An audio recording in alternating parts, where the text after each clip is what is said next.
15 വർഷം കഴിഞ്ഞിട്ടല്ല പിന്നീട് പഠിക്കുന്നത്. അതെ അതെ. അപ്പൊ ഒരു ഭയം ഉണ്ടാവില്ലേ, പഠിക്കാൻ പറ്റുമോ, എന്നെ കൂടെ താങ്ങുമോ, ഇത് പൂർത്തീകരിക്കാൻ പറ്റുമോ, അങ്ങനത്തെ കുറെ ഡൗട്ട് ഉണ്ടാവില്ലേ? ഉണ്ടായിരുന്നു.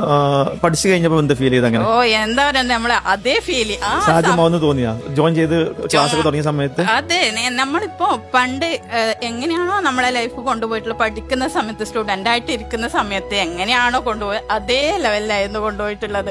നല്ലൊരു ഫീലിങ്സ് ആയിരുന്നു. ക്ലാസ് ഒക്കെ അറ്റൻഡ് ചെയ്യുമ്പോഴും നമ്മളൊരു ക്ലാസ്സിൽ ഇരിക്കുന്ന അതേ ഫീലിംഗ് നമ്മുടെ ഗ്യാപ്പിലൂടെ കിട്ടിയാണ്ടിരുന്നില്ലേ? അതെ അതെ. പിന്നെ എന്നോടൊക്കെ ചോദിക്കും, എന്റെ മക്കളെ ചോദിക്കും, ഉമ്മ സ്റ്റുഡന്റ് ആയപ്പോഴും പറഞ്ഞ അങ്ങനെ പഠിക്കുന്നതിന് നമുക്ക് ഏജ് ലിമിറ്റ് ഇല്ലാന്ന് ഇപ്പോഴും മനസ്സിലായി. നമുക്കൊരു കോൺഫിഡന്റ് ഉണ്ടെങ്കിൽ നമ്മളെവിടെ പഠനത്തിന് ഒരിക്കലും ഏജ് ലിമിറ്റ് ഇല്ല. അതെ അതെ. ഇപ്പൊ നമ്മുടെ ജീവിതത്തിൽ നമ്മുടെ സ്വിസിന്റെ യാത്രയിൽ തന്നെ 60 വയസ്സ് ആയിട്ടുള്ള ആളുകൾ പഠിച്ചിട്ടുണ്ട്. അതെ അതെ. 60 വയസ്സ്. അപ്പൊ ഞാൻ ചോദിച്ചു, എന്തിനാ നിങ്ങൾ പഠിക്കണമെന്ന് ചോദിച്ച സമയത്തിനോട് പറഞ്ഞ്, എനിക്ക് എന്റെ സ്വയം മരുമക്കളെ അല്ലെങ്കിൽ പേരക്കുട്ടികളെ എനിക്ക് നന്നാക്കി എടുക്കാൻ വേണ്ടിയിട്ടാണ് പറഞ്ഞിട്ടുള്ളത്. കുട്ടികളെ പോലെ തന്നെ നമ്മുടെ വിദ്യാർത്ഥികളെ പോലെ തന്നെ സ്വയം വീട്ടിലെ മക്കളെ നോക്കാൻ പോലും നമ്മുടെ കോഴ്സുകൾ ഉപകാരപ്പെടുന്നുണ്ട്.